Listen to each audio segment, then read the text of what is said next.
Rientriamo in studio, andiamo avanti con questa lunga diretta di Pasqua, ancora tanti auguri a tutti voi, stanno arrivando centinaia, migliaia di messaggi, li vedete in onda da ogni angolo del Veneto e non solo, ma mostrerei Lele Marcassa che si sta mettendo il microfono perché siamo live, quindi volevo così, ecco. Ivo Gallo è sempre con noi e c'è anche, appunto, adesso arriviamo subito, il pomeriggio qua su Antena 3 non pettiniamo le bambole, ecco. E Lorenzo Maier è ancora con noi collegato. Lorenzo, non so se mi senti.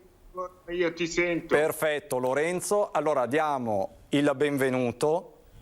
Un calorosissimo benvenuto e tanti cari auguri a Fabio Capello. Mister, buona Pasqua. Buona Pasqua a voi tutti. È un piacere e un onore ovviamente. Dico bene Lorenzo? Io grazie e buona Pasqua a te e famiglia. Grazie Lorenzo. Ecco, come vedete Lorenzo ha molti contatti e quindi ci ha aiutato tantissimo in questa diretta. Mister, non la presento nemmeno perché lei si presenta da solo, quindi non perdo neanche tempo. Come sta trascorrendo la sua Pasqua? Che cosa ha fatto oggi? Comincio proprio dalla domanda più banale. Ma abbiamo una caratteristica che io sono friulano, mia moglie è emiliana, abbiamo fatto un brunch tipico che si fa nella zona vicino a Bologna, mia moglie è di San Giovanni in Persiceto, quindi una grande merenda, chiamiamola così, uova, prosciutto, salame e altre cose molto buone. Non il pranzo, mentre mangeremo un po' di più questa sera. Ecco, con questa caratteristica io e mia moglie abbiamo festeggiato la Pasqua. Siamo andati a messa prima e poi a luna abbiamo pranzato. Questo a Lugano, quindi com'è la situazione in Svizzera anche sul fronte del Covid? Ci può raccontare cosa sta succedendo? La situazione direi che è abbastanza chiara, c'è stata molta libertà fino a poco tempo fa, cioè potevi andare in giro senza mascherine, non erano obbligatori, dovevi metterla solo quando entravi nei negozi, i ristoranti tutti chiusi, dei takeaway potevi farlo ma non in tutti i ristoranti, quelli che erano aperti solamente. E c'è stata anche molta libertà. Adesso ci sono state un po' più di restrizioni, sperando quindi di poter fare tutte le cose con un po' di attenzione. Senta, per quanto riguarda le vaccinazioni, io sono fra i 65 e i 75, mi sono appena iscritto e sto aspettando la chiamata, per cui anche in Svizzera ci sono dei problemi, non c'è la facilità di recepire i vaccini, di ricevere i vaccini e quindi ci sono non la facilità di vaccinarsi. Ecco, ci sono delle criticità anche in Svizzera. Sì, perché essendo iniziata da quasi 2 mesi, hanno appena finito gli over 75. Senta, mister, guardando al mondo dello sport italiano, del calcio, che anno è stato, che momento è? Ne usciremo e ci saranno tanti danni per il mondo del calcio in particolare? Gravi danni, sia a livello economico, ci sono tante società esposte e quindi non hanno le risorse necessarie per poter andare avanti in tutte le categorie. Quelle che sono più indebitate avranno dei grossi problemi. Purtroppo l'assenza del pubblico ha fatto un danno non facile da capire, nel senso che molte volte si perde l'amore per questo sport, per il calcio, e quindi sarà difficile recuperarlo, ci vorranno delle idee, delle intuizioni un po' diverse. Qualche cosa che nessuno aveva mai pensato potesse capitare, qualcuno come ho detto prima, qualche società si è esposta molto a livello economico e adesso ritornare a avere un bilancio accettabile sarà difficile. Sarà dura. Però c'è stata una cosa, direi, positiva, strana, e che dovremmo vedere come sarà possibile farlo, cosa succederà soprattutto per i giocatori. Non avendo giocato senza pubblico, non si sa se il valore dei giocatori sarà proprio questo, soprattutto quelli giovani, quelli che non hanno personalità senza pubblico. Hanno giocato normalmente, come se fosse un allenamento. Invece quando c'è il pubblico la cosa è completamente diversa. Il primo bu, il primo fischio, insomma, se non hai personalità ti racchiudi, non esiti, hai delle esitazioni, non rischi più e quindi diventa tutto molto più difficile. Ci saranno dei valori che sarà interessante da vedere se saranno quelli che hanno dimostrato in questo periodo. C'è un fattore quindi psicologico da tenere presente. Lorenzo, che cosa ti sentiresti di chiedere a mister Capello? 2 cose, Fabio. Come vedi l'Italia per i prossimi europei e qual è stata la soddisfazione più grande della tua carriera? Ma la selezione per gli europei mi sembra molto buona, perché Mancini ha fatto un bellissimo lavoro. Fatto giocare, ha trovato molti giovani che hanno voglia di fare e hanno qualità, però come dicevo prima, anche questi giovani, quando ci sarà il pubblico, bisogna vedere se riusciranno a esprimersi a questo livello, e quindi bisogna dare atto che la squadra che abbiamo è una buona squadra, non subisce reti, non segna tantissimo, viene da tante vittorie e questo dà morale e soprattutto ti permette di giocare con una certa fiducia. Per quanto mi riguarda, sai, ogni periodo ho avuto una soddisfazione. Il primo trofeo vinto con i ragazzi della SPAL, il primo trofeo con la Roma, con la Juventus, con tutti. Diciamo che l'importanza del gol di Wembley e l'importanza della Champions contro il Barcellona, però ogni periodo nella vita sportiva c'è un trofeo che ti è rimasto dentro. Direi che come allenatore il primo scudetto vinto a Napoli mi ha dato una grande emozione. Cambiato molto secondo te in questi ultimi anni? Non ho capito. Il calcio secondo te è cambiato molto come modo di giocare in questi ultimi anni? Ma il calcio è cambiato molto, è cambiato perché si cerca di giocare molto di più la palla, però si gioca molto in orizzontale e non tanto in verticale. La cosa che è cambiata moltissimo il VAR, fa le giuste considerazioni, a volte non le fa perché qualche volta chi decide è sempre un ex arbitro che non conosce le dinamiche del calcio, la dinamica del movimento, e quindi condanna o aiuta una squadra, e quindi questo è stato un grande cambiamento. Direi che il calcio in generale è molto più veloce, molto più tecnico, e quindi direi che è anche divertente. Bisogna dire che, momento ancora, scusa, che forse in Italia noi arriviamo a giocare un calcio con un attimo di ritardo. Mister, posso farle fare una domanda dal nostro Lele Marcassa, che è qui con me? Mi conosce bene, il mister, sì, mi ha allenato anche nelle partite Scapoli a Mogliati, veniva proprio in trasferta con noi. Ha coltivato il tuo talento, insomma, certo. Il tuo pigmaglione. Sto scherzando. Facciamo i cori assieme. Sì, poi bevevamo di quei tagliut pazzeschi che... Sì. Allora, io per me è un piacere, un onore averla collegato in questo momento, ma le chiedo qualcosa proprio di tecnico nel mondo del calcio. Cosa le manca del Friuli di più?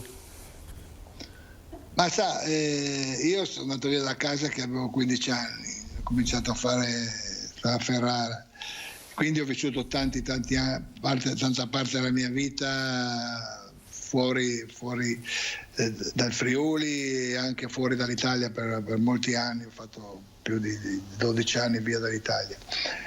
Però quando adesso ritorno purtroppo solo per un triste motivo, mettere 2 fiori sulla tomba dei miei genitori, perché non c'è più nessuno della mia famiglia che abiti a Pieris, e mi viene sempre un groppo alla gola, proprio quell'aria, quell'odore.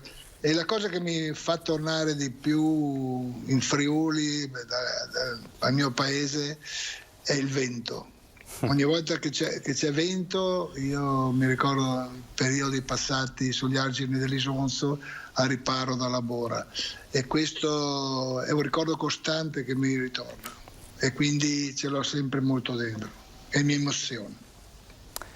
Mister, grazie per aver condiviso questo ricordo con noi. Non so se le chiedo se può rimanere ancora qualche minuto, Lorenzo, perché abbiamo anche Fabrizio Lucchesi in linea, se non sbaglio, ed è un nome che immagino, mister, lei conosca. Mi ricorda un bel periodo. Un bel periodo, ecco, quello bel periodo romano.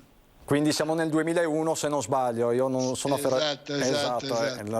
Lorenzo, pagina memorabile anche quella. Pagina memorabile con un grandissimo allenatore come Fabio Capello alla Roma, che ha vinto uno scudetto leggendario, e con un impareggiabile direttore come Fabrizio Lucchesi, che oltre a tutti i successi sportivi, vorrei ricordare che è stato il primo direttore generale a portare una società di calcio italiana ad essere quotata in borsa, una svolta epocale, vero Fabrizio? Fabrizio, buonasera. Lucchesi, mi sente? Buonasera a voi e grazie per il doppio regalo che mi avete fatto, sentire voi e sentire Fabio. Grazie. Perché a lei. Fabio, guardate, grazie a voi, ma Fabio è stata la persona insieme a Franco Sensi più importante della mia vita, perché è quello, io l'ho detto in tante occasioni, è stato l'artefice principale dello scudetto della Roma, e la cosa più bella la cosa più importante che ho fatto io in 4 anni della Roma soprattutto è stata quella di cercare di non perdere la mia autorevolezza da direttore, ma cercare di seguire le indicazioni che Fabio Capello quotidianamente dava. Quindi seguire le indicazioni del mister senza perdere la mia autorevolezza da direttore. Questa è stata la cosa più importante, perché Fabio aveva e ha tuttora un'esperienza, un vissuto, una conoscenza, una capacità che io in quel momento lì da giovane direttore venivo dalla provincia non avevo. Quindi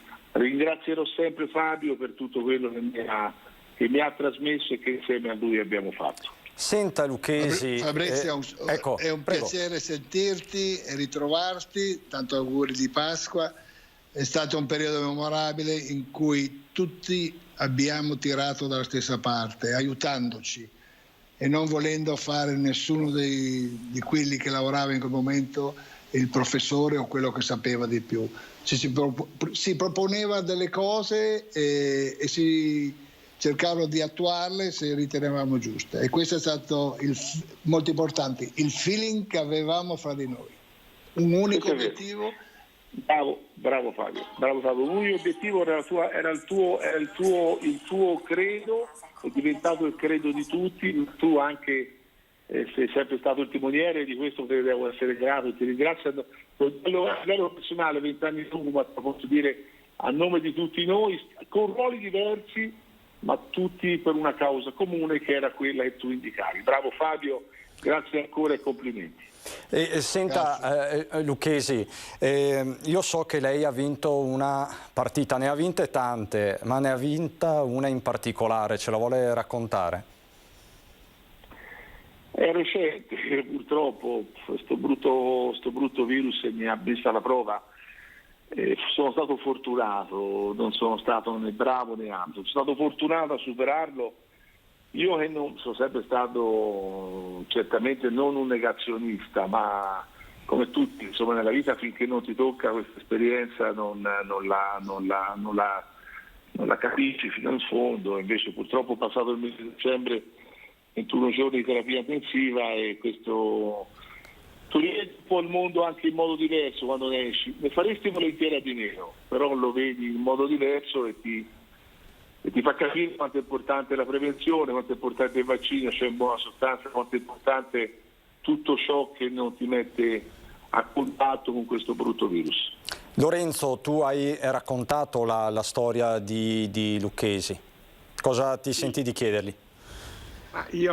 Fabrizio è sempre nel mio cuore, siamo in contatto quotidiano, per cui un grande grazie per essere stato con noi in questa giornata. Ci tenevamo tutti a avere anche un po' la sua testimonianza e sicuramente Fabrizio è un esempio anche per tutti gli sportivi a qualità manageriali che sono state indiscusse e riconosciute dalla FIFA a livello internazionale, per cui l'unica cosa che ti vorrei chiedere, che è anche un augurio, che speriamo presto tu possa ritornare in campo operativo e chissà, forse in Veneto?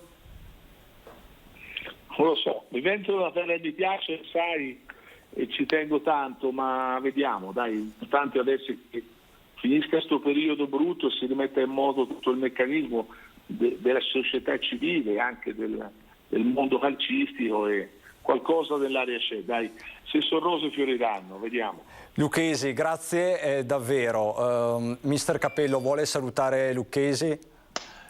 Ciao Fabrizio, guarda che ho avuto anch'io il Covid prima di te, ti ho anticipato ancora una volta, purtroppo a marzo io e mia moglie in maniera molto forte, e quindi quando si sapeva ancora molto poco.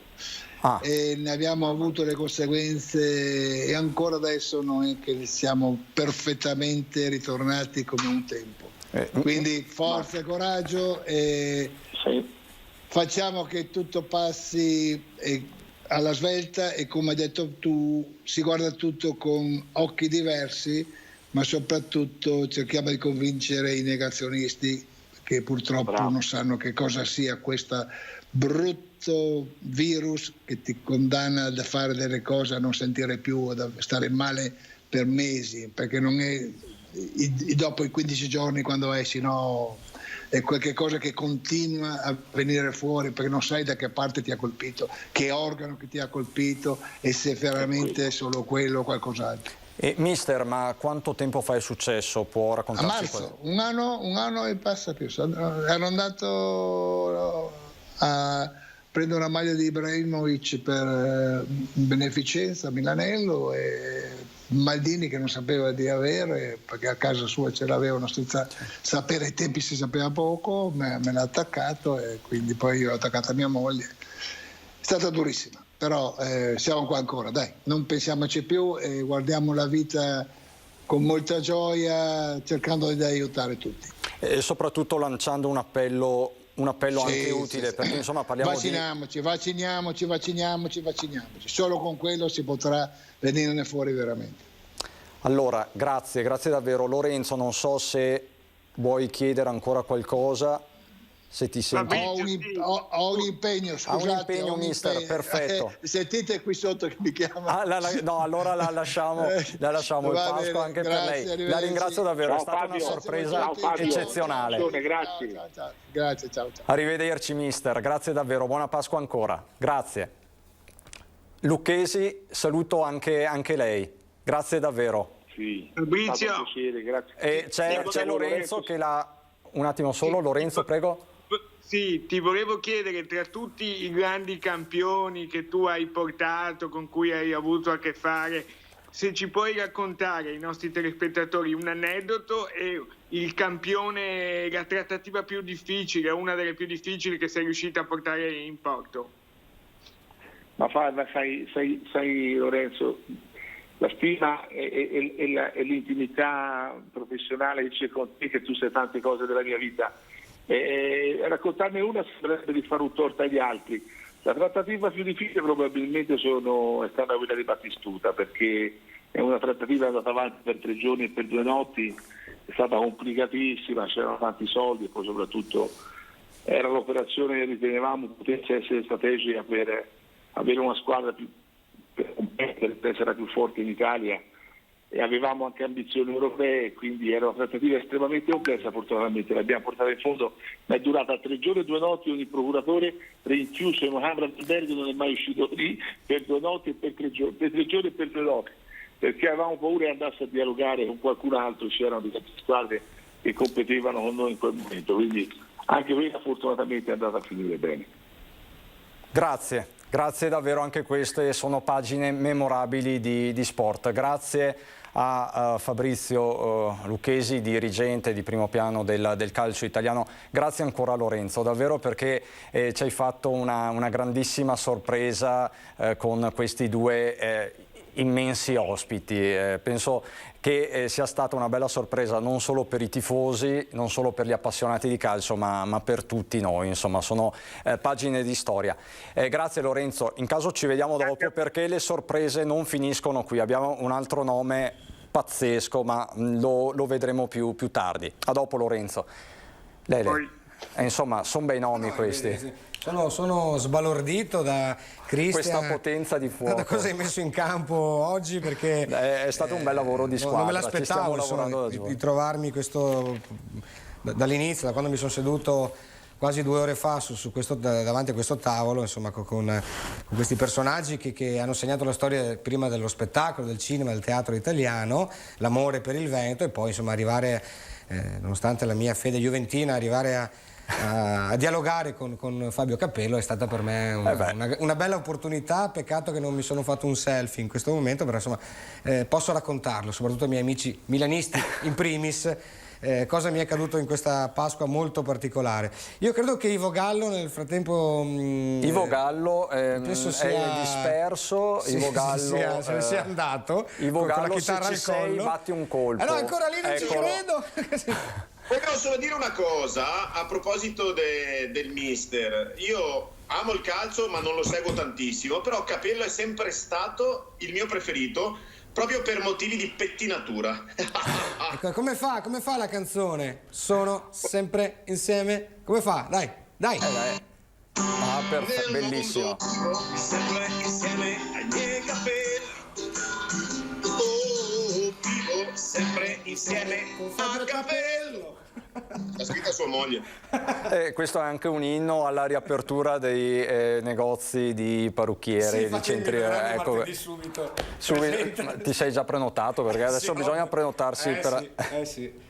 Ho diciamo stalkerizzato il mio barbiere, che deve darmi una regolata, altrimenti Francesca mi lascia e tante cose brutte possono accadere se non mi sistemo. Ivo Gallo, ti ringrazio, perché fra un po' Cristian ci calcia, proprio è il termine giusto.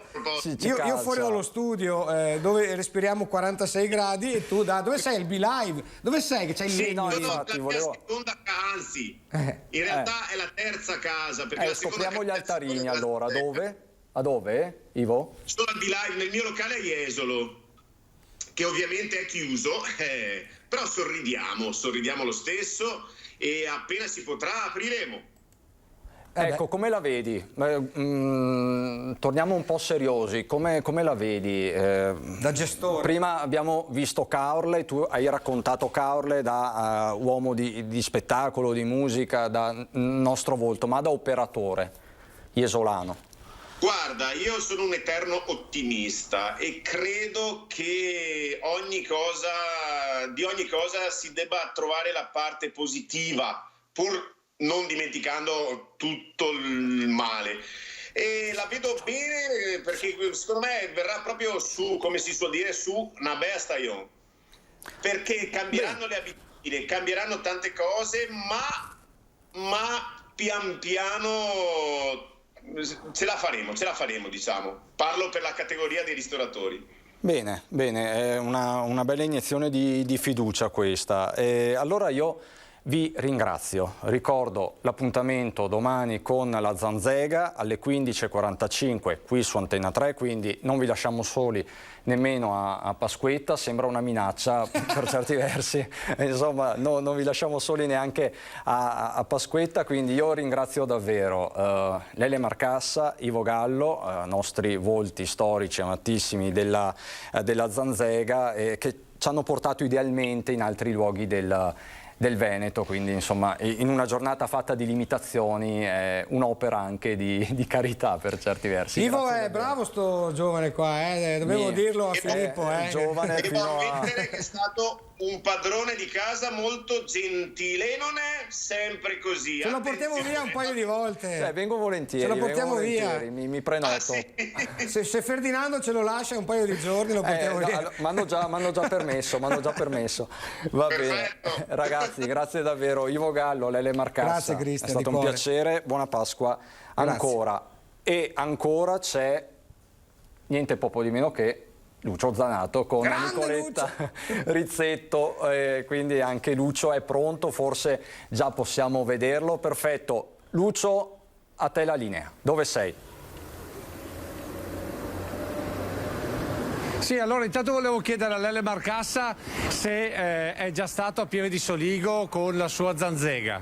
Allora, ci sono ancora stato perché sto attendendo di andarci perché si festeggia il centenario anche di Andrea Zanzotto ed è motivo imprescindibile per visitare un luogo famoso per la bellezza del paesaggio, per la gastronomia e appunto per la presenza storica di uno dei più grandi poeti della letteratura mondiale che ha appunto vissuto e cantato quelle terre bellissime. Ecco, Lucio, se ti conosco, per adesso questo, ribatti. quasi chiederei al nostro padrone di casa, cioè a Christian Arboit, se ti vuoi fermare lì un secondo, perché poi noi con la luce a cavallo vogliamo regalare una cosa davvero particolare dedicata ad Andrea Zanzotto. Allora, però intanto rimani qui perché io sono in via Chiesini a Pieve di Soligo. Via Chiesini è una cosa particolare perché Chiesini è un cognome storico qui del paese, ma è anche un elemento importante di legame con la Grande Guerra. Sono con Giacomo Chiesini, che è il pronipote del signore, Nicoletta fa vedere, della lapide. Intanto buongiorno. Buongiorno. Chi è Lamberto Chiesini? Il colonnello Lamberto Chiesini, appunto, come hai ben detto, è il mio prozio, che è nato in questa casa che appartiene alla nostra famiglia dal 1400. È stato pluridecorato nella guerra italo-turca del 12-14, nella prima guerra mondiale, con 2 medaglie d'argento, e fu l'unico graduato caduto sul Monte Grappa sacrificandosi per i suoi sottoposti. Ecco, però noi siamo qui non tanto per parlare, giustamente per questo eroe della guerra, ma perché qui all'interno, in questa casa del 1400, la comunità di Pieve di Soligo e Giacomo Chiesini ci ha regalato una cosa importante. Intanto vediamo questo giardino, chiamiamolo così, e qui troviamo anche il sindaco Stefano Soldan. Sindaco, buongiorno. Buongiorno, buona Pasqua a tutti. Porto i saluti del sindaco Migliorini e del sindaco Sartor che abbiamo visto prima dei collegamenti. Facciamo il giro dei sindaci. Siamo un grande paese, noi non c'è niente da fare, no? Ricambio con gioia e ringrazio i colleghi sindaci.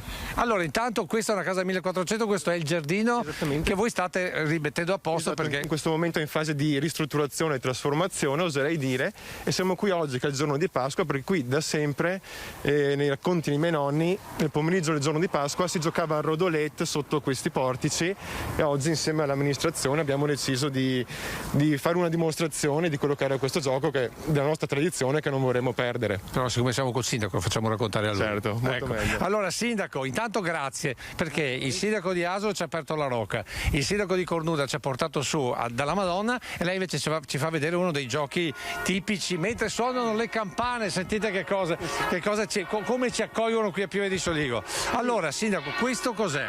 Questo è un rodolette, a Vittorio Veneto si chiama Righea e in altri paesi assume dei nomi ancora diversi a seconda di come viene costruito. Si tratta di un gioco tradizionale della nostra cultura che abbiamo in via del tutto eccezionale fatto realizzare quest'anno, nonostante abbiamo sospeso tutte le manifestazioni che appunto riguardavano il rodolette. Abbiamo quindi creato questo esempio, che è l'unico rodolette esistente oggi a Pieve di Soligo, proprio a scopo dimostrativo per tutti i telespettatori di Antena 3, e con noi ci sono delle persone che coltivano ancora il vecchio sapere di come si costruisce e come poi si gioca, che è assolutamente interessante da andare a scoprire. Ma chi sono allora i mastri del rodolette? Ma io chiamerei Tiziano. Anzi, andiamo noi da Tiziano. Allora, sindaco, Tiziano, eccolo qua, Tiziano è uno dei maestri del rodolette. E allora intanto, voi siete in competizione con Vittorio Larighea? No, diciamo che sono sempre dei giochi tradizionali di una volta. Noi a Pieve lo chiamiamo rodolette, questo qui. Perché rodolette? Allora, sì, perché io vi allora dal palla. Allora, intanto ci spiega come viene fatto questo campo di uova. Allora noi altri boccette, bocciasse di una volta, no? I primi dì di scuola, di vacanze pasquali, si andava sul Surigo solo la leda. La leda. Cioè? È un sedimento alluvionale di zona, no? Dei residui di montanare, dei brentane che vengono dalla montagna del Surigo, depositava dalle bande del Surigo, del greto del Surigo, e depositava sto sedimento, sta leda. Che sarebbe un po' di lima? Lì un po' di argilla, un po' di limmo, diciamo in italiano. Ma che particolarità ha sta leda? Che la lega non dura e la lega quindi è una roba che è lavorabile, no? Le malleabili, come si dice in italiano. Ma praticamente qual è questa cosa che vediamo? Qual è la lera? Però dopo per asciugarlo, no? Perché la tende a essere bagnata. Non sembrava cemento questo in realtà. No, per asciugarlo si passa il cendre di casa col tamiso. Cioè la cenere di casa? La cenere di casa col tamiso, si passa sopra e quello asciuga. E poi la rende quasi un cemento? Qua. No, ma non, però se ti tocca, ti senti che non è dura, cioè resta sempre un po' morbida. Un po' morbida e ti permette di lavorare, se no crepa, no? Se fosse un cemento creparie, no. Senta, ma lei non è l'unico mastro, chi è l'altro? Mi fai qua, sarebbe più vecchio, sarebbe anche. Il nome? Piero. Sì. Senta, quanti anni sei che fa io a Rodolette? Sono 6 in mano quasi, insomma, ecco. Sì, quelli in mano proprio. Gli altri uomini ne siamo sempre che ho in mano. Sì, più mago, sì. E tanti anni ho sempre fatta sia a casa nostra, sulle case un po' distanti, sui coltivi degli altri, anche logicamente. Però adesso come è che si gioca? Perché qui allora si gioca con le monete che devono toccare, con le uova che si devono toccare. Com'è che perché? Su 2 coiovi. Arriva qua 3, una volta si era 3, 4, anche 10 persone, oggi insomma, tutti quanti, si metteva da un lovo, dove che si voleva. Se fia 3 tocco. 3 tocchi? 3 tocco, la conta. Una conta per sapere chi doveva partire per primo, no? Si vede la conta, noi dopo uno c'è su il suo e si mette qua sul sopal. Io metto io però. È il sopal? Il sopal, c'è di questo. È il sopal. Ecco, si sapeva l'uovo loro e se in qualche maniera si cerca di mirare un di io, magari qui più vicini, insomma, ecco. Aspetta un attimo, Lele Marcassa, prendi nota perché secondo me con la prossima puntata della Zanzega è il Sopal e Alleda e poi il Rodolette, mi sembra che sia già tanta roba per la prossima puntata. Beh, andiamo avanti. Allora, poi un'altra cosa, come si fa poi a definire di chi è l'uovo? Esatto, ognuno conosce il proprio uovo. E come si fa? Perché generalmente erano coloriti, ovvio, no? E come si colorivano una volta? Perché la classica era con le scorze di feole. Con le scorze, cioè delle cipolle? Esatto, sì. Traduco per chi conosce un po' meno. Sì. E se no, che era un'altra pianta che mia mamma andava ora su sui boschi, che dopo tanti anni si vede che era comunque una pianta tossica. Comunque si ancora tutti qua, insomma, ecco. Ecco, si maniera col dentro, logicamente non scorza. Tornando a come che si doveva, sì, bene, ora mi parte, no? Sì. Ognuno conosce il proprio uovo, tiri l'uovo, ciapi un uovo. Quel che è il parone dell'uovo è sull'uovo all'epoca e mi dia 5 franchi, no? E se tieni lui in mano, mi continui a educare, c'è appena un altro uovo, se qua c'è sull'uovo e si mette in fila e mi dia 5 franchi. A un certo punto non c'è più uovi, no? Di lavoro e l'uovo resta là e comincia quel che aveva lui in mano a educare, e prima c'è pa. Non ci ho capito molto, però vediamo un attimo come, perché è facile dirlo, poi forse è più facile farlo. Allora, cominciamo, lei lancia il primo uovo. L'uovo no.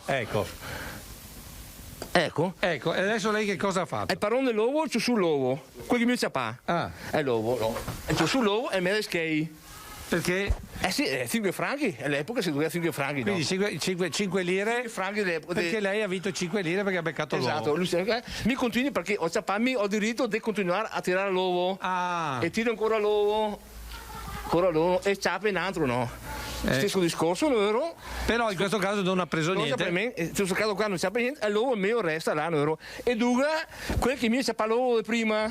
Eccolo là. Questo è uno giovane, lei come si chiama? Marco, mi raccomando, perché qua adesso come si fa? Importante. Ecco, via. E adesso?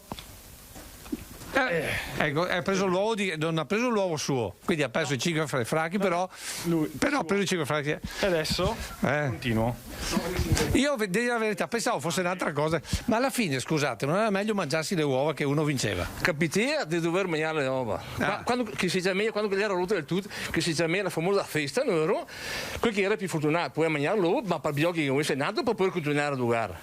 Perché comunque se metteva l'uovo, si doveva metterlo sempre con la punta verso il sopra, no? Perché se si metteva per attraverso, arrivava l'uovo e ti lo spacchia svelte, no? Era la punta del più resistente, no? Ho capito. La resistente più la punta, insomma. Questi sono i segreti veri e propri del gioco. Adesso io vi lascio giocare e voglio tornare un attimo dal sindaco, perché avete capito che questa, oltre che essere una tradizione, è sicuramente, eccolo qua, sindaco, è un altro degli elementi da valorizzare quando finalmente riapriremo queste. Venga di qua, se no mi rimane dietro. Poi la Nicoletta dice che rimane sempre dietro. Bello in vista il nostro sindaco. Dicevo, questo è un altro degli elementi da valorizzare in questo territorio per il rilancio turistico. Sì, sicuramente noi lo stiamo facendo ormai da 5 anni grazie alla collaborazione fondamentale della Proloco. Abbiamo portato questo gioco in piazza, però negli ultimi 2 anni non è stato possibile, lo abbiamo sviluppato solo via online, facendo partecipare i ragazzi delle scuole che devono dipingere il proprio uovo per giocare a rodolette, e poi viene scelto anche l'uovo più bello che da tradizione, però non lo abbiamo fatto quest'anno, diventa anche l'augurio di Natale di Pasqua dell'amministrazione comunale. Cioè, se non ho capito male, allora passiamo dal passato del rodolette fatto con la cenere, il limo e quant'altro al virtuale, cioè digitale, con questo gioco così. Purtroppo non possiamo in questi periodi fare assembramenti e quindi tutte le manifestazioni sono state chiuse, e ci siamo inventati comunque di farla continuare in forma digitale. Quindi tornerà. Il prossimo anno tornerà, e spero di poter coinvolgere luoghi come questi che si stanno recuperando a Pieve di Soligo. Ecco, hai qualcosa Lucio, da chiedere, ho un tassativo adesso, devo proprio lasciarti. Ci sentiamo dopo. Io ti ringrazio, ma devo andare tassativamente in pubblicità. Ci vediamo dopo e parleremo di Zanzotto. Beh, perfetto. Grazie Lucio, grazie a te, al sindaco e a tutti, davvero, perché ci avete fatto rivivere una bellissima tradizione. Andiamo subito in pubblicità, ma prima vi presento il nostro nuovo ospite, Matteo Del Puppo, che sicuramente in tanti... E buona Pasqua a tutti i telespettatori. Matteo Del Puppo, autore, musicista, influencer. Sì, anche. Vai forte sui social, ma dopo torneremo con Matteo Del Puppo, abbiamo ancora tante cose da dirci e tanti ospiti. Ci vediamo dopo la parola del Signore. A dopo. Rientriamo in studio, rientriamo in diretta per questa maratona pasquale. Andiamo verso l'ultima ora, siamo quasi alle battute conclusive, ma abbiamo ancora tanti ospiti e ancora tanto da raccontarvi. Come avete visto poco fa, qui in studio con me c'è Matteo Del Puppo, un volto che conoscete tutti, perché insomma i tuoi video, Matteo, hanno spopolato sul web, quindi sono quasi 2 anni ormai che... Sì, anche di più. Qual è stato il primo? Il primo video che ho pubblicato, che è diventato quello subito virale, è stato quello sul Prosecco, quando è la parodia che ho fatto di Soldi di Mahmood, vincitrice di Sanremo, e quello ha spopolato fuori per fuori dei social. Ero all'improvviso, cioè mi sono trovato catapultato in un mondo che non era mio, quindi non sapevo. Quindi migliaia se non milioni di visualizzazioni. Milioni di visualizzazioni, ricondiviso, l'ha condiviso anche il presidente Zaia, è stato ricondiviso da tante se non sbaglio è Spirito Agricolo. Questo è Spirito Agricolo, è stato fatto l'anno scorso. L'anno scorso anche questo ha fatto un boom. Anche questo, sì. Comunque se si mantengono certi temi come il lavoro o comunque un prodotto come il Prosecco, che se ne sente tanto parlare, ho visto che si crea una visualizzazione attorno che è veramente notevole, rispetto che parlare di una canzone che magari, non so, un tema d'amore o un tema riguardante qualcos'altro, parlando proprio delle origini o parlando comunque del lavoro. In questo caso si può vedere notevolmente dei progressi nelle parodie, come si muove nei social. Cioè, assolutamente. Proprio... allora, per chi non ti conoscesse, sono davvero pochi, però mostrerei questo video, questo Spirito Agricolo che ha spopolato. Vediamolo insieme.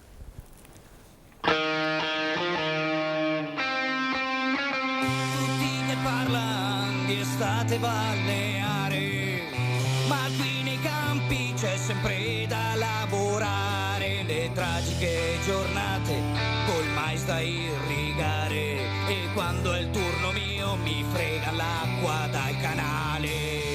Comunque sono un bravo contadino, l'unico di B per me è una fiasca di vino, a pranzo un panino sotto l'olivo, provo felicità se confronto al vicino, il trattore più grosso, coltivo fino al ciglio del fosso, Fiesserie 90 solo bianco e rosso, a 5 anni ho messo sul trattore anche mio figlio, vivo tra campi di riso, grano, soia e miglio, tutte le settimane profumo di letame, levo i sudori col cappello, che bello, però ricordo zaino in spalla e verde rame, la BCS arrugginita, doppie lame, mi è arrivato oggi il Ripper nuovo da provare, cemento armato per aiutare a zavorrare, oh, oh, oh, ma a me non me ne frega tanto, oh, oh, oh, sono una DM me ne vanto, e dammi un fil di ferro, una tenaglia e niente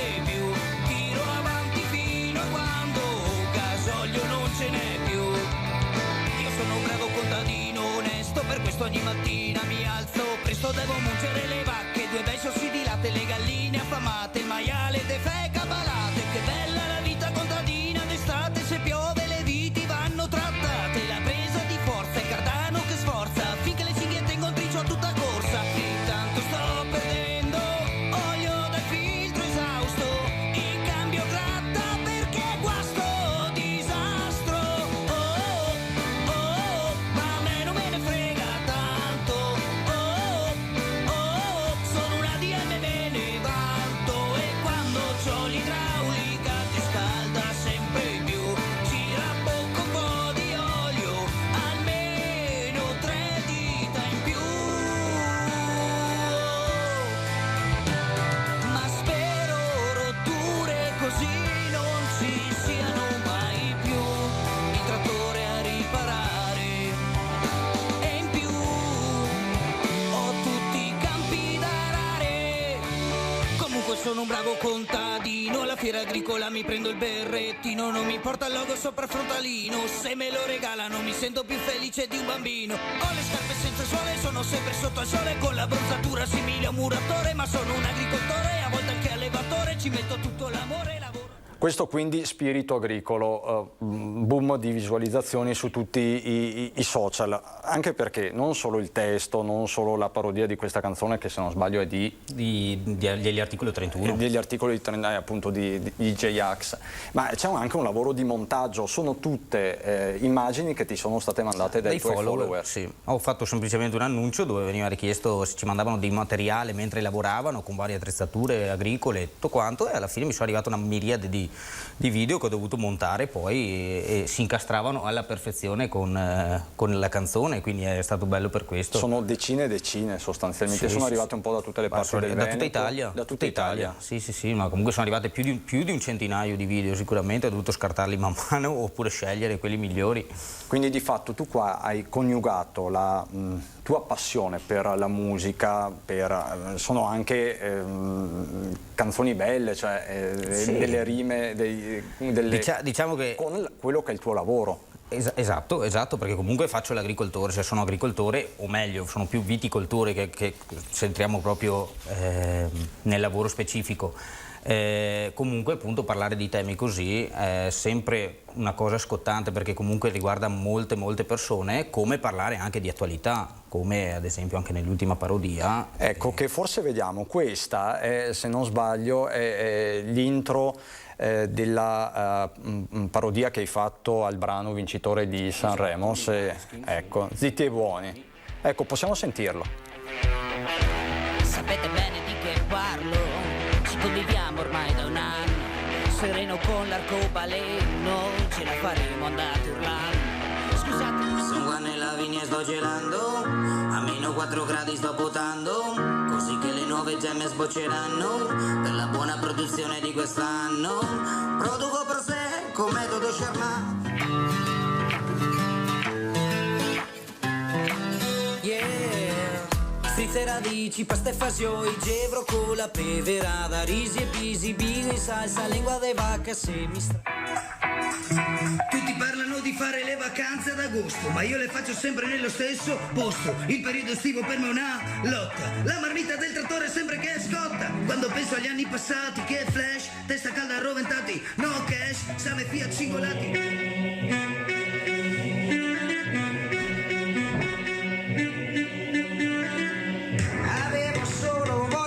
Staccare, andare dove la gente non mi rompe almeno per un paio d'ore. Avevo solamente voglia voler la fama oppure no.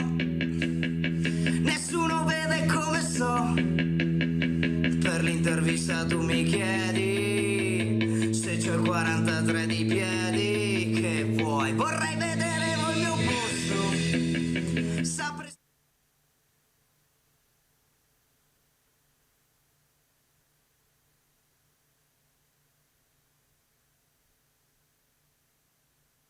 Non si sente. Ecco, ma insomma, ha già un repertorio da evergreen quasi. sì, diciamo così.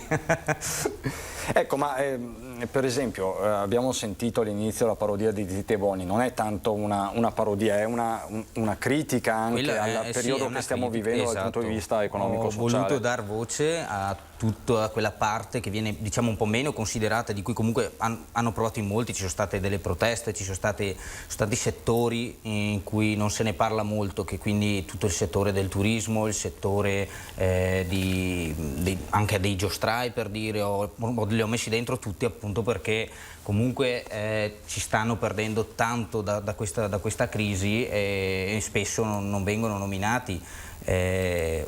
Ormai i medici sono sempre in prima linea, niente da dire, sono sempre spesso nominati, quindi va benissimo così ed è giusto, però bisogna parlare anche di tutte le altre categorie. Molti mi hanno criticato per il video perché mi dicono: ma come fai te a parlare di questo che comunque hai sempre lavorato fino adesso? Io semplicemente ho dato uno sfogo, una voce diversa a tutta quella gente là, l'ho fatto in modo diverso. Anche perché appunto tu hai decine di migliaia di follower e immagino che tanti ti scriveranno, si sfogheranno anche con te. Certamente, sì, in buono o in male comunque, perché arrivano commenti di tutti i tipi, però si affronta sempre a testa alta. Ecco, un influencer come te, ti faccio questa brevissima domanda, poi andiamo da Lucio che forse il collegamento è pronto. Come vivi? Si parla tanto di odio social, la pandemia ha aggravato questo problema, come lo vivi? Beh, in un periodo come questo si scatenano anche le peggiori parti dell'uomo, diciamo, quindi sui social è pienissimo di leoni da tastiera, gente pronta a criticare, a commentare. Ovviamente ognuno le prende in modo diverso. Io ho la fortuna che non mi sento mai attaccato in prima persona, al di là del fatto che io ci metta la faccia in quello che faccio. Comunque ho creato un mio personaggio che resta anche molto autoironico, mi autocritico anche nei miei video. E quindi gli hater da un certo punto di vista vanno anche bene, nel senso che comunque finché se ne parla, nel bene o nel male, l'importante è che se ne parli. Con filosofia, esatto, insomma. Esatto. Chiedo a Tony Esposito, per caso è pronto Tony il collegamento con Lucio?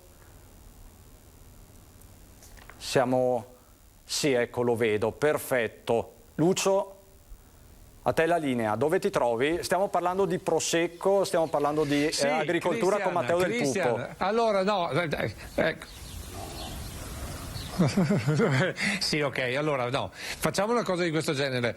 Più di qualcuno mi ha scritto via WhatsApp perché questo giro che noi stiamo facendo, perché per le persone che sono chiuse in casa in questa domenica, perché è giusto che siano chiuse in casa, è stato un motivo di fare un giro, un respiro per vedere quelle belle cose che si tornerà a vedere insieme una volta che potremo tornare a girare. Non occorrerà girare l'Italia, l'Europa, noi siamo pieni di cose bellissime come queste.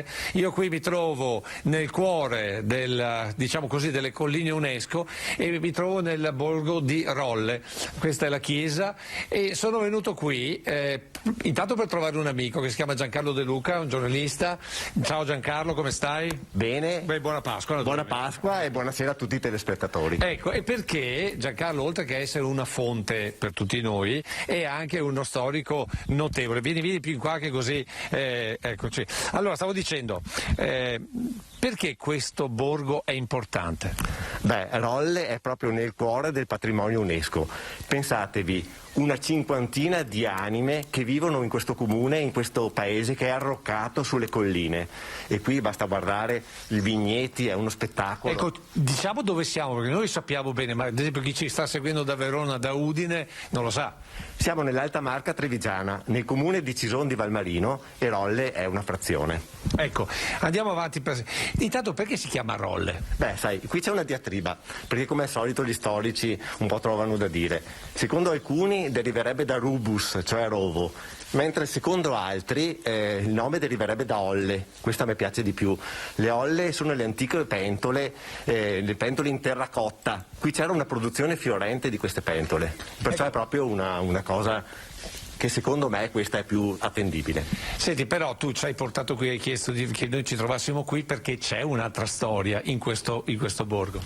Sì, beh, in questo borgo ci sono tantissime storie. Innanzitutto Rolle dal 2004 è il primo borgo FAI, cioè il FAI l'ha adottato e tutto il borgo è un patrimonio del FAI, cioè viene proprio da tutta Italia, è una cosa unica questa. Ecco, mi pare che sia anche l'unico borgo della Marca, mi pare.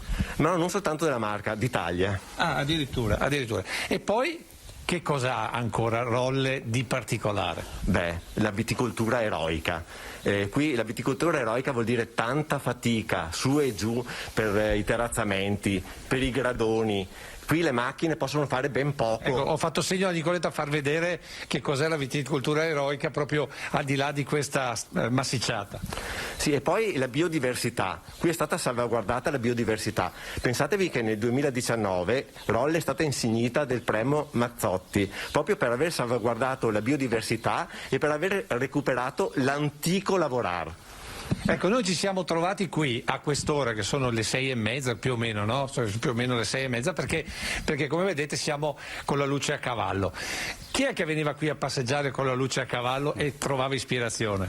Beh, il sommo poeta Zanzotto. Zanzotto amava questi luoghi, qui ci veniva spesso e aveva delle amicizie importanti e aveva coniato una frase che è rimasta dappertutto, viene citata, la cartolina degli dei. Rolle viene definita la cartolina degli dei di Zanzotto. Senti, ma perché si dice che Zanzotto fosse un po' un duca della zona? Beh, sai, lui era...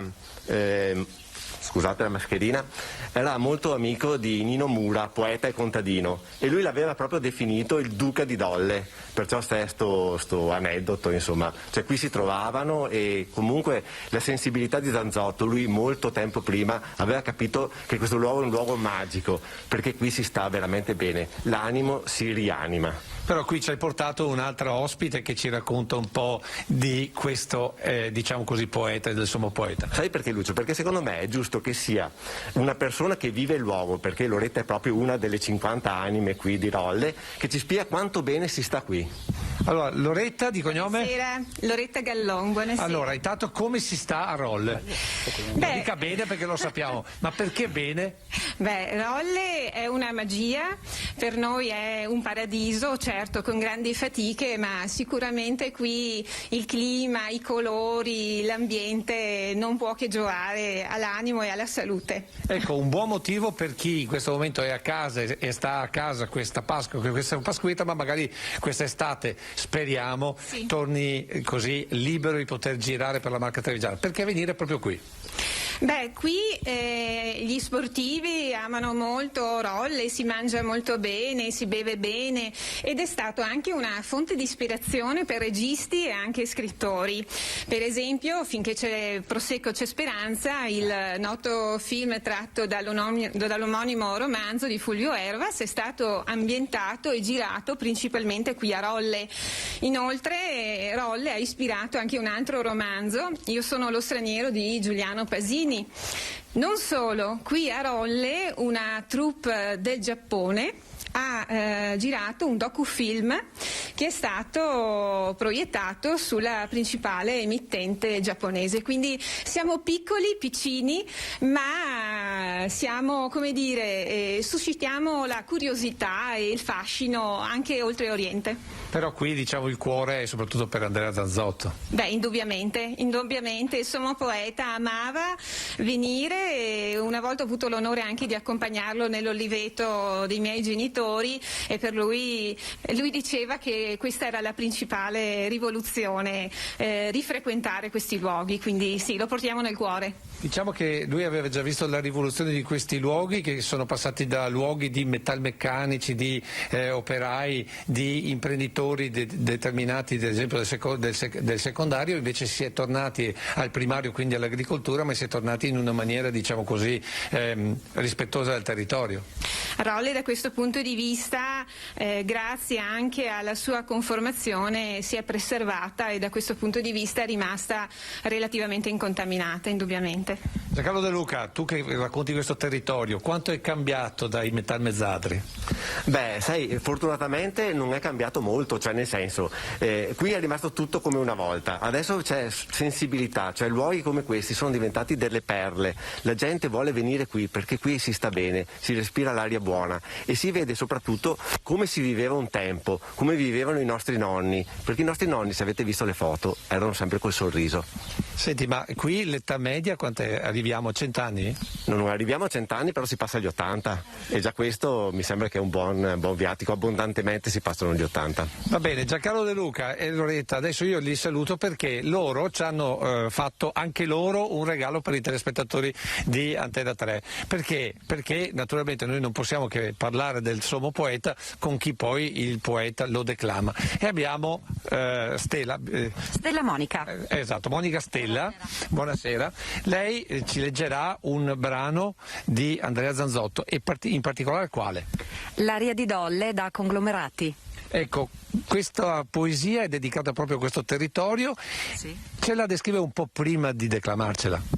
Certo, Zanzotto sale dalle Marzolle, quindi dalla frazione di Pedeguarda di Follina, e descrive questo paesino che lui amava moltissimo, Rolle, o per meglio dire Dolle, come preferiva definirlo lui. I primi versi li descrive con fatica perché saliva proprio da questa strada che è laggiù e si apre questo scorcio di Rolle.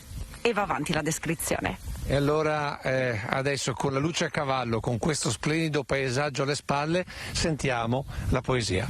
Grazie. In basso e basso e basso, lungo la stretta valle, il tenebroso innamorato verde che scava, bolle eppure scorre in mille nomi di piante e pianti celle, radicole forze, di ubertà quasi letali infernali o paradisiacamente maniacali. Ma sulla cima che tronca a balaustra e in unico fulgore aperto illustra tutto lo spazio, ecco leggiere geometrie.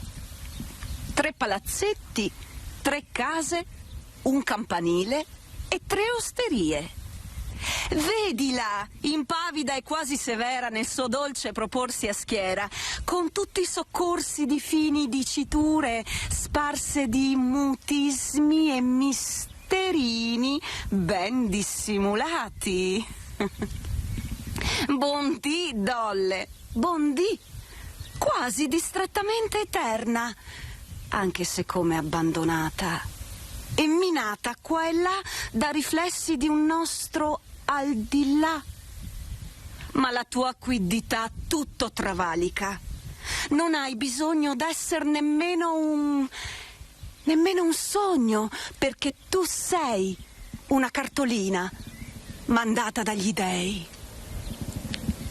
Grazie, devo dire un vero e proprio spettacolo, uno spettacolo della natura, uno spettacolo. Grazie Lucio. Ho sentito declamare così la poesia di Andrea Zanzotto, uno spettacolo che ci hanno voluto regalare queste persone meravigliose a tutti i telespettatori di Antena 3. Grazie, a te, grazie davvero. Cristian. Grazie Lucio, un bellissimo momento, ti ringrazio. E la poesia di ieri, Ma appunto c'è anche il linguaggio di oggi. Beh, sì, certo. Quindi anche voi influencer, autori, fate sentire la vostra voce e vi esprimete con i mezzi dell'epoca, certo, sostanzialmente. Certo. Sì, è importantissimo questo. E senti questo legame profondo, perché parliamo sempre di territorio alla fine, di agricoltura, di valorizzazione. Beh, io sento un legame profondissimo con la terra comunque e con il modo in cui viene tramandata anche da generazioni, tutto il lavoro sia scritto che comunque che viene fatto. Per me è importantissimo il lavoro nei vigneti, nel mio caso comunque, e quando mi ritrovo lì sono sempre, non so, è inspiegabile, è una sensazione davvero, una persona che ha la passione per coltivare la terra. Sente delle vibrazioni particolari. Esatto. Allora, vedo Lorenzo Maier che è tornato a collegarsi con noi. No, c'è, scusa. Dimmi, Lucio, adesso ti vedo. Sì, volevo solo salutare tutti perché i nostri collegamenti per questo pomeriggio finiscono qui, però do appuntamento al telegiornale, quindi alle 19:30, perché è l'ultimo regalo che abbiamo cercato di fare con questi nostri amici in questo viaggio della Marca Trevigiana, lo faremo proprio all'interno del telegiornale e sarà un regalo da Conegliano. Intanto grazie per essere stati con noi per il momento qui dalle esterne della Marca Trevigiana. Grazie Lucio, continueremo a seguire le tue evoluzioni e quelle di Nicoletta Rizzetto. Adesso abbiamo un ospite assoluto, Lorenzo Maier è collegato perché vogliamo accoglierlo con tutti gli onori del caso. Al telefono con noi il mito, un grande, non ci sono parole. Buonasera, buona Pasqua a Gianni Rivera. Buonasera e buona Pasqua a tutti, siamo qua. Rivera, come sta? Come sta trascorrendo questa Pasqua? Come tutti, gran parte del tempo lo passiamo in casa, poi ogni tanto andiamo fuori a prendere un po' d'aria, ma insomma facciamo quello che si fa da parecchio tempo a questa parte. Quindi in qualche modo si passano le giornate come si può. Le chiedo, Rivera, lei che ha rappresentato il calcio italiano in tutto il mondo, prima ne abbiamo parlato anche con mister Capello, con Lucchesi, con il nostro Lorenzo Maier, come giudica questo momento storico per il calcio e per lo sport? E che cosa si augura? Io mi auguro che presto la gente possa tornare ad andare negli stadi. Io devo dire che mi meraviglio che non ci sia nessuno che può entrare, perché facendo i debiti controlli agli ingressi io credo che la gente dovrebbe andare nello stadio. Però evidentemente si vogliono fare forzature e quindi bisogna subire questa condizione. Lorenzo, cosa chiedi a Gianni Rivera? La tua carriera non ha bisogno di essere descritta, ma tu hai anche tanti progetti per i giovani e sei tuttora impegnato a seguire il calcio. Certo, io ho finito per fare anche l'ultimo corso da allenatore professionista. Io sono stato presidente del settore tecnico e da lì ho cominciato a fare prima il corso per i più piccoli, poi quello medio, poi quello definitivo per i professionisti, quindi oggi avrei il cartellino per allenare le squadre professionistiche. E ho visto che li ho fatti soprattutto perché volevo verificare come funzionava e sono accorto che la scuola funzionava bene e quindi mi fa piacere. Adesso faccio tutta un'altra cosa. In questo momento faccio parte del Club d'Italia, che però non può fare niente perché, come sappiamo, non ci sono spazi per pubblicizzare un'attività piuttosto che un'altra. Senti, ripensando un po' alla tua carriera, tu spesso ci hai raccontato anche gli inizi della tua carriera. Tu ti sei sentito hai avuto questo dono di natura, no? Di giocare a calcio. Io sono nato con queste doti e non le ho buttate via. Qualcuno ha avuto la mia stessa fortuna, ma non è stato capace di gestirsela bene. Io ho cominciato presto perché ho cominciato a credere che il calcio poteva essere il mio futuro e ho trovato degli allenatori che hanno capito che potevano cominciare a farmi giocare nelle alte sfere giovanissimo, e così ho giocato tutta la mia carriera all'alto livello. Lorenzo, vuoi chiedere ancora qualcosa? Perché ti vedo rapito, perché tu sei un grandissimo appassionato di sport e di calcio. Prego. Ecco, il pallone d'oro, hai avuto questo grandissimo premio riservato a pochissimi giocatori italiani. Che emozioni, che ricordi hai di quel giorno, di quell'epoca? È stato un momento molto bello. Poi a quei tempi il pallone d'oro veniva comunicato a fine anno chi l'aveva vinto, e dopo, quando alla prima occasione France Football lo portava e lo consegnava al vincitore, quindi era una cosa completamente diversa da adesso. Adesso appena consegnano il pallone d'oro pensano già a chi dovrà prenderlo l'anno successivo. Da noi non era così, e quindi abbiamo aspettato i tempi. E sono stato fra i pochi fortunati in Italia, e sono contento che, chiaro, l'ho condiviso con tutti i miei compagni di squadra, perché da soli nel calcio non si ottiene niente.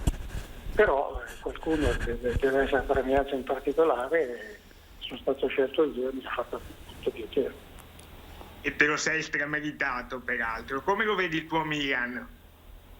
Ma insomma, sembrava partito con le vele tirate, però poi ci sono stati inconvenienti e quindi l'Inter ha avuto il sopravvento. Adesso ho l'impressione che l'Inter difficilmente si lascerà riprendere.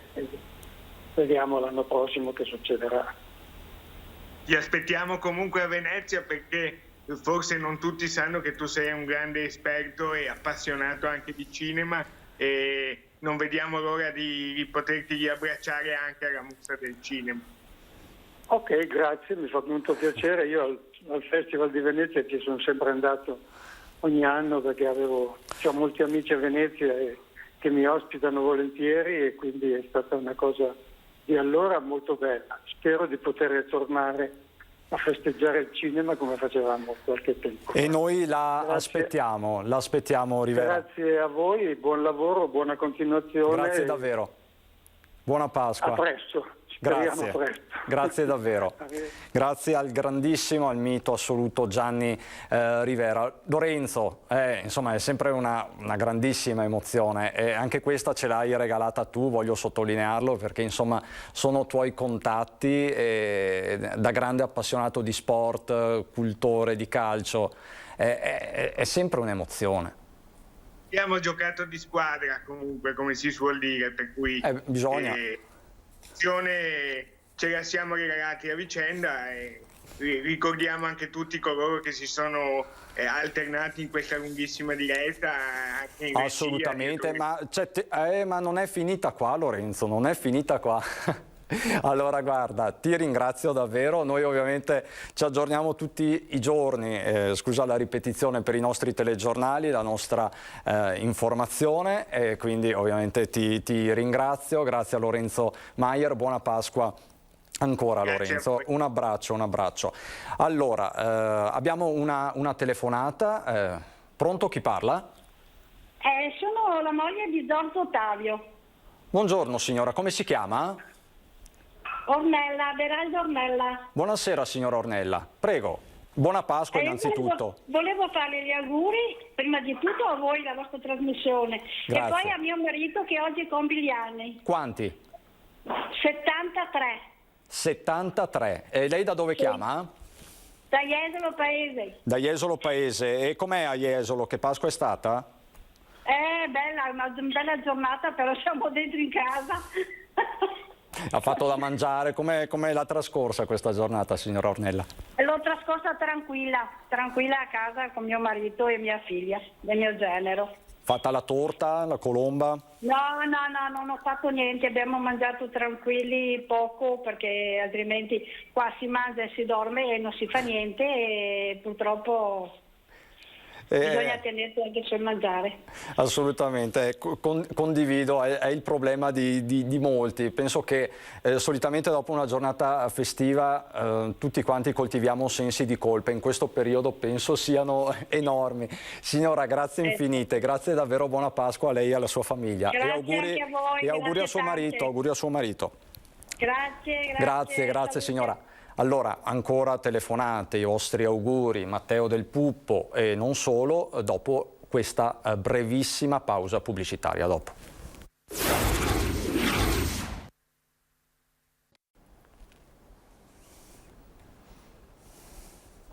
Eccoci di nuovo, ultima mezz'ora, ci state chiamando in tanti, messaggiando e io mi sono dimenticato di fare una domanda prioritaria. Come ha trascorso la Pasqua Matteo Del Puppo? Cosa hai fatto oggi da giovane? In modo semplicissimo, mi sono svegliato, ho fatto colazione, sono andato sul terrazzo, ho acceso la piastra, mi sono fatto una grigliata, basta. Grigliata? Molto, sì, una cosa molto tranquilla, anche perché comunque purtroppo con le restrizioni che abbiamo non è che si possano fare tante cose, di conseguenza me la sono passata tranquilla. Ho cercato comunque di dare un senso alla giornata, ecco.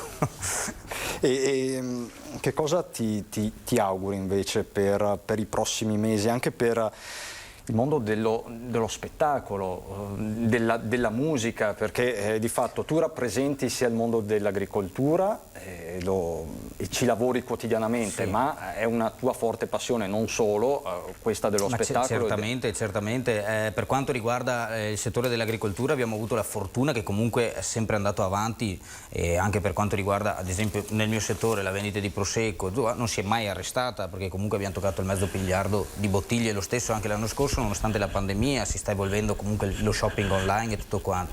Per quanto riguarda invece lo spettacolo, i cinema, i teatri, io spero che finalmente si possa comunque vedere uno spiraglio di luce, che si possa riaprire, trovare dei metodi. Hanno già fatto un esperimento in Spagna, mi sembra, con un concerto live dove tutti venivano comunque controllati all'entrata, e è stato svolto regolarmente con tutte le precauzioni necessarie, quindi io spero che anche qui si possa arrivare a fare questo, perché comunque è un simbolo anche di sfogo, andare ad un concerto, la gente si diverte, la gente vuole comunque tornare a fare quello che faceva prima. Ovviamente non si può più farlo come prima, si cerca comunque di mantenere le regole e quello che dobbiamo purtroppo sopportare in questo periodo, ma l'importante comunque è rispettarle queste regole, perché prima il dovere e poi il piacere, diciamo, prima bisogna fare le cose bene e rispettare queste regole per poi un domani tornare al più presto, al prima possibile come prima. Ecco. Tu classe 1992, sì. Quindi giovanissimo, come li vedi i tuoi coetanei alle prese con anche le misure di sicurezza? C'è disciplina, non c'è disciplina? Io devo dire che comunque disciplina ce n'è disciplina, però ho notato anche che la gente si sta sempre di più stancando, perché purtroppo in molti momenti sembra un po' una presa in giro, cioè prima ti danno la caramella, poi te la tolgono. Diciamo che la gente dopo un po' comincia a stufarsi, o meglio dice: magari vado a farmi una passeggiata, non disturbo nessuno, e ti obbligano a stare a casa e dici ok, sono da solo. Ovviamente anche sul web si vedono purtroppo i tutologi, diciamo, che dicono no, il virus non c'è, il virus c'è e questo. Io assolutamente non voglio... Tu ti astieni e ti occupi di quello che sai fare benissimo. Assolutamente, comunque si cerca, ho notato che comunque c'è molto rispetto delle regole. Pensavo peggio, e invece ho notato che comunque molti giovani rispettano le regole. Qui da noi soprattutto ho notato questa cosa, sì. Allora Matteo, facciamo così, tu resti con me, mi accompagni verso la conclusione di questa maratona pasquale.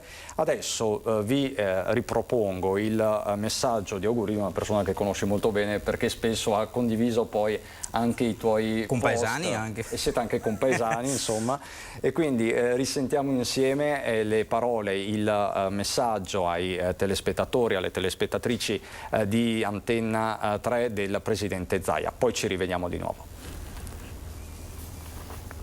Un saluto a tutti, buona Pasqua, buona Pasquetta, buone festività pasquali, nella speranza che questa primavera ci porti solo che sole, temperature temperate, poi il caldo che arriverà e ci porti via il coronavirus. Siamo visti l'ultima volta per gli auguri natalizi, sicuramente non in un buon momento, nel senso che durante le festività natalizie il Veneto ha sofferto molto per il coronavirus. Ricordo che avevamo 3.400 ricoverati Covid e avevamo ovviamente grossi problemi nelle terapie intensive con oltre 440 persone in terapia intensiva, però insomma, anche se oggi abbiamo dei pazienti e sono pazienti, diciamo, che dobbiamo curare, che hanno bisogno anche di cure intensive, però diciamo che quel momento definitivamente è stato abbandonato.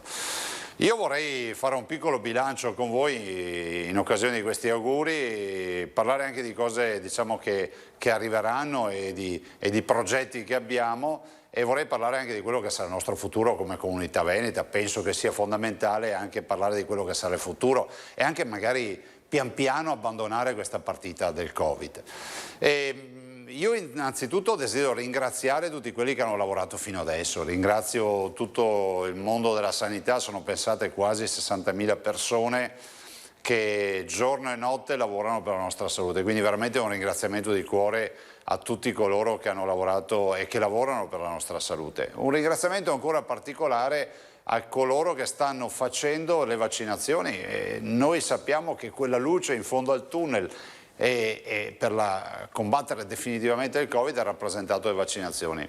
Il Veneto ha già fatto circa 1 milione di inoculazioni, quindi di vaccini. Siamo sicuramente la regione che sta vaccinando di più. Pensate, negli ultimi giorni, prima di queste festività pasquali, eravamo arrivati a 35.000 vaccini al giorno.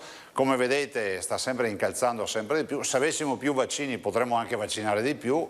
Vabbè, però per ora insomma, ci stiamo attrezzando per i vaccini che abbiamo, ma direi che è fondamentale ringraziare tutti coloro che stanno lavorando e ringraziare anche tutti voi cittadini che siete lì magari in attesa della chiamata o della prenotazione. Ricordo che adesso si può prenotare tranquillamente anche online.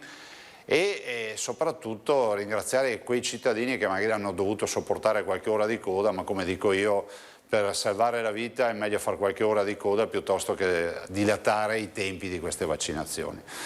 Guardate, io penso che questa primavera ci farà uscire definitivamente dalla vicenda coronavirus, penso che gli indicatori ci siano, diciamolo fino in fondo, lo diciamo durante queste festività pasquali, i dati che abbiamo, lo dico magari sottovoce, ma insomma qualche timido segnale c'è ed è fondamentale, perché comunque si intravede una prospettiva, diciamo, che ci faccia uscire da questo Covid.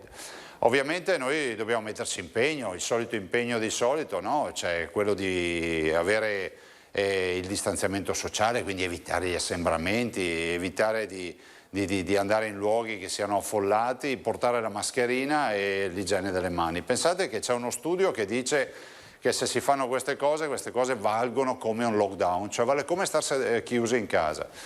Adesso si riparte peraltro con l'apertura delle scuole, io spero che ripartano anche pian piano tutte le attività. Insomma, il Veneto ha sofferto, l'Italia ha sofferto, il mondo sta soffrendo per il Covid, però insomma, noi dobbiamo pian piano ripartire. Coscienti del fatto che l'infezione esiste, finché non avremo vaccinato anche l'ultimo Veneto il pericolo c'è sempre, però di certo gli indicatori ci dicono che questa è la strada giusta. E oltre all'apertura delle scuole io penso che un pensiero deve essere portato in queste festività pasquali a tutti coloro che comunque sbarcano il lunario con difficoltà. Non posso non ricordare che nel nostro Veneto 60.000 persone hanno perso il lavoro, e delle quali 35.000 del mondo del turismo. Pensate che il turismo è la prima industria in Veneto, è un'industria importante perché fattura oltre 18 miliardi di euro e pesa tantissimo sul fronte della disoccupazione, di quello che è stato. Del resto lo capiamo tutti che con il Covid gli alberghi si sono svuotati, i viaggi non ci sono più, soprattutto in un Veneto che ha il 66% di turisti stranieri. E quindi il mio pensiero va a tutti coloro, insomma, che hanno avuto difficoltà particolari. Tutti noi abbiamo avuto difficoltà, ma ci sono delle attività che hanno sofferto più di altre e questo va riconosciuto. Penso a tutto il mondo ovviamente del turismo, penso al mondo dell'intrattenimento, gli spettacoli viaggianti, le palestre e molto altro ancora, adesso i bar, i ristoranti, insomma tutti coloro che hanno avuto delle restrizioni. Ne dobbiamo venire fuori e soprattutto ne dobbiamo venire fuori utilizzando bene se Dio vuole quelle risorse che ci sono a disposizione, sono pensate 209 miliardi di euro, il famoso Recovery Fund, che io spero lo dedichino alle imprese che possano far ripartire l'economia e che facciano ovviamente ripartire l'occupazione, perché questa è la vera sfida. Ai ragazzi voglio dare un saluto particolare, un augurio particolare anche ai ragazzi della scuola. Si riapriranno le scuole già dopo le vacanze pasquali. Io spero che si possa ripartire. Ragazzi, abbiamo chiesto un sacrificio immane. Ancora in questo momento abbiamo 2800 ragazzi sopra i 14 anni che sono positivi, però c'è da dire una cosa, che anche lì ne verremo fuori. Io sono convinto che con le scuole bisogna ripartire e sia ovviamente occasione di ripartenza, quindi da dopo le vacanze pasquali, quindi dal mercoledì dopo Pasqua avremo ovviamente la riapertura delle scuole con lo zero, le scuole, gli asili nido, lo 0-6 anni, quindi le scuole dell'infanzia, le scuole elementari e ovviamente le medie e le superiori. Questo ci permetterà ovviamente di iniziare un nuovo corso, magari ci sarà ancora qualche sacrificio che chiederemo, che è quello imposto anche dalla legge di andare a scuola con un 50%, quindi avere delle giornate in cui non si va e in altre in cui si andrà, però insomma penso che la prospettiva sia in questa direzione. Ringrazio anche tutti coloro che hanno lavorato, che sono i volontari, quindi il mio augurio anche a tutti i volontari. Ho fatto gli auguri al mondo della sanità, ovviamente ai nostri ragazzi e ai volontari. I volontari sono stati eccezionali durante questa partita. Guardate, il 21 febbraio del 2020 è stato l'esordio della partita del coronavirus, di questo incubo, come lo definisco io, che sta pian piano scemando, quindi si sta esaurendo, ma dall'altro ricordiamoci che sono ormai 14 mesi dove abbiamo chiesto tutti degli sforzi, i volontari assolutamente vanno ringraziati, i volontari a 360 gradi, evito di star qui a citare associazioni o altre partite di volontariato che magari si sono adoperate sul fronte della sanità, sul fronte della protezione civile, sul fronte in generale della disponibilità nei centri vaccinali, però veramente grazie di cuore anche a tutti i volontari, grazie veramente di cuore per quello che avete fatto e state facendo e farete, perché poi i volontari restano volontari a vita. Dico anche che questa primavera io spero ci faccia ripartire da un lato, come dicevo, con l'offerta turistica, che è un'offerta importante. Stiamo peraltro per presentare un grosso progetto che presenteremo ovviamente dopo le vacanze pasquali, che riguarderà il turismo e quindi è ancora un'occasione di rilancio della nostra offerta turistica. Non dimentichiamoci che abbiamo poi il grande lavoro delle Olimpiadi. Dopo il coronavirus e dopo tutto quello che ci è capitato, per fortuna noi veneti, sulla base di una mia idea, abbiamo un obiettivo che è 2026 le Olimpiadi, e quindi ci sarà tutta una serie di investimenti, di attività e di avvicinamento alle Olimpiadi che ci permetteranno di portare il Veneto su un palcoscenico internazionale. Lo è già su molti fronti, pensate che siamo la regione con più siti patrimonio dell'umanità, l'ultimo sito è stato quello delle colline del Prosecco di Conegliano e Valdobbiadene, ma abbiamo 8 siti UNESCO in Veneto che ancora una volta ci aiutano a comunicare a livello internazionale. Ripartirà la mostra del cinema, ripartiranno le mostre in Veneto e soprattutto tutte quelle attività che comunque noi veneti siamo, diciamo, abituati a vedere. E vi dico anche che questa primavera, siccome la vogliamo vedere come la primavera delle riaperture, sarà anche la primavera dell'apertura della superstrada pedemontana veneta. Vi avevo promesso che per il 2021 sarebbe accaduto qualcosa, per me pedemontana, per noi pedemontana veneta sarà l'occasione per parlare di nuovo corso, e quale migliore occasione per parlare di nuovo corso aprendo un'infrastruttura che è la più grande infrastruttura oggi in cantiere in Italia. Sono 94 km e mezzo, 2 miliardi 250 milioni di opere, ben ovviamente 14 caselli e 36 comuni attraversati. E sarà una rivoluzione viabilistica in primavera, questa primavera, entro la primavera ne apriremo almeno il 70% di questi 94 km per poi aprirla definitivamente per fine anno. Anche questa è un ulteriore segnale che noi vogliamo dare, lasciandoci alle spalle questo triste periodo che abbiamo vissuto.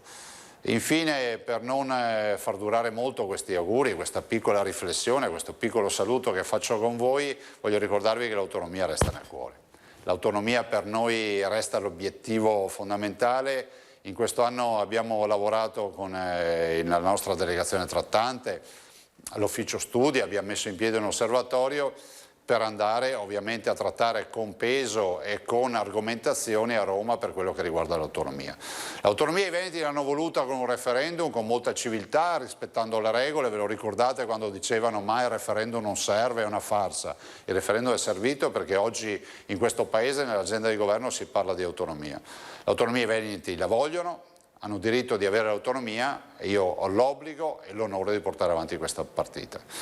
E infine veramente un ringraziamento a tutti i veneti, uno ad uno, ai veneti e alle venete, a tutti coloro che ci seguono anche quotidianamente. Io sto facendo questi auguri, questo messaggio augurale dalla sala della protezione civile. Spero che la prossima volta non ci sia più il logo della protezione civile, non perché ce l'abbiamo con la protezione civile, perché vorrebbe dire che è finita, ma accadrà così. Spero che lo potremo fare nella sede istituzionale della Regione del Veneto, a Palazzo Balbi.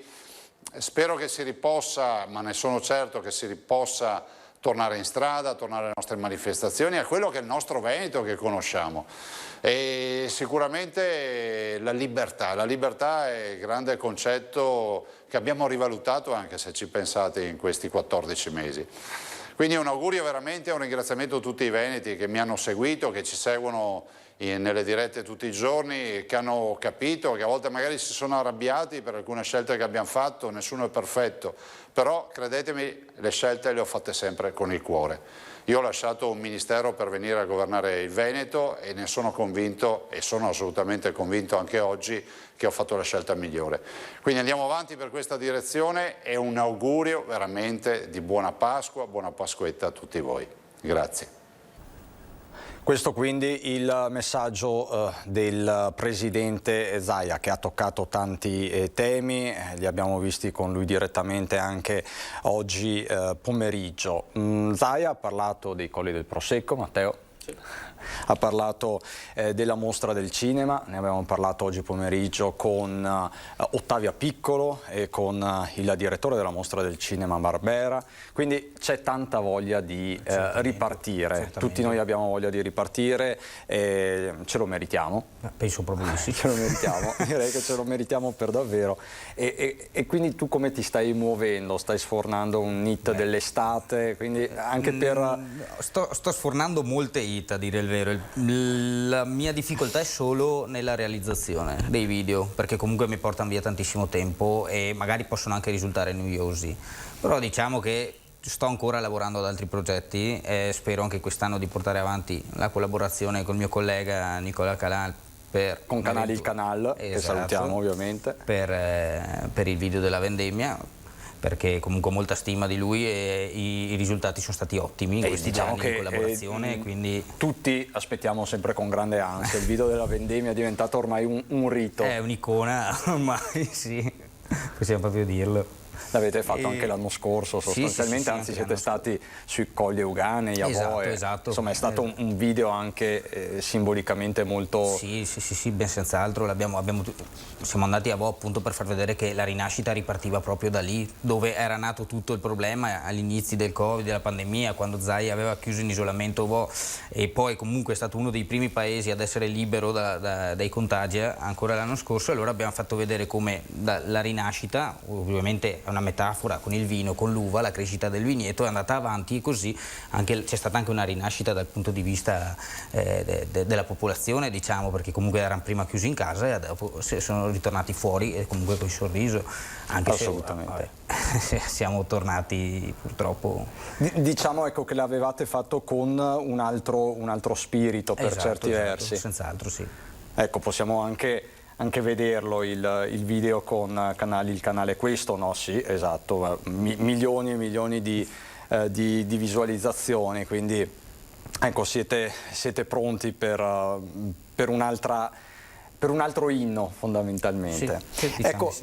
Ti chiederei una cosa, Matteo, anche con il Presidente, con Zaia, ma non solo, abbiamo parlato della necessità di aiutare gli anziani, soprattutto in queste piattaforme web che diventano sempre più importanti. Come Antena 3 stiamo anche organizzando delle lezioni di digitale. Il mio consiglio è soprattutto rivolto ai giovani, di aiutare comunque gli anziani, i nonni, a seguire tutto l'iter che va per appunto poi mettersi in coda per la vaccinazione o quant'altro, o insegnare, o se non riescono a capire, comunque tenerli sempre seguiti, perché purtroppo le persone anziane al giorno d'oggi con la tecnologia non è proprio il loro mestiere, diciamo, e quindi essendo in difficoltà colgo appunto questa occasione per dire a tutti i giovani di aiutare i vostri cari, i vostri vicini, i vostri nonni, comunque di non farsi troppi magari scrupoli. Esatto, senz'altro.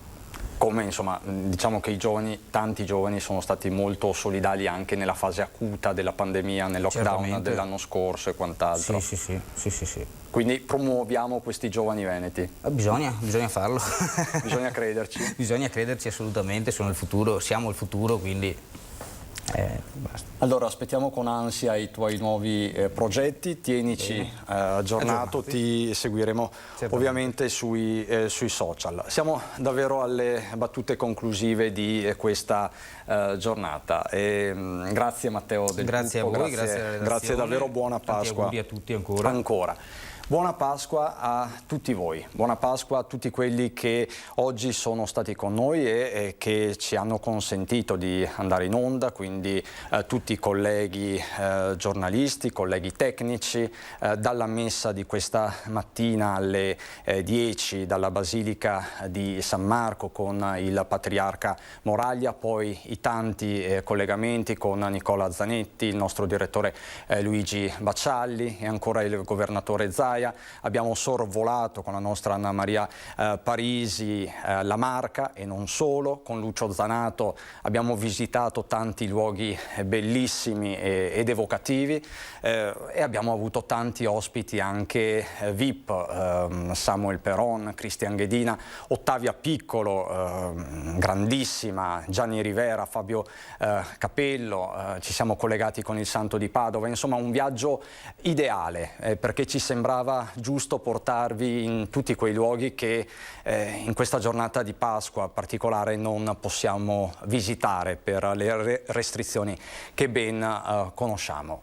E saluto e ringrazio dalla regia i miei compagni di viaggio Renato Capoia e Tony Esposito, grazie davvero. Ringrazio anche i ragazzi della Zanzega, Ivo Gallo, Lele Marcassa. Se mi sono dimenticato di qualcuno, ovviamente mi perdonerete perché dopo 5 ore e mezza si fa un po' fatica a tirare le fila. Comunque davvero grazie perché siete stati in tantissimi messaggi. Adesso però ripassiamo all'informazione. Dopo la pubblicità entrerà in studio Daniela Sizia con tutti gli aggiornamenti di cronaca, perché la cronaca, come sapete, non conosce feste né pause, quindi tutti gli aggiornamenti alle 19:30 puntuali per il nostro TG di Treviso. Grazie davvero, grazie di cuore, buon proseguimento di serata e buona Pasqua.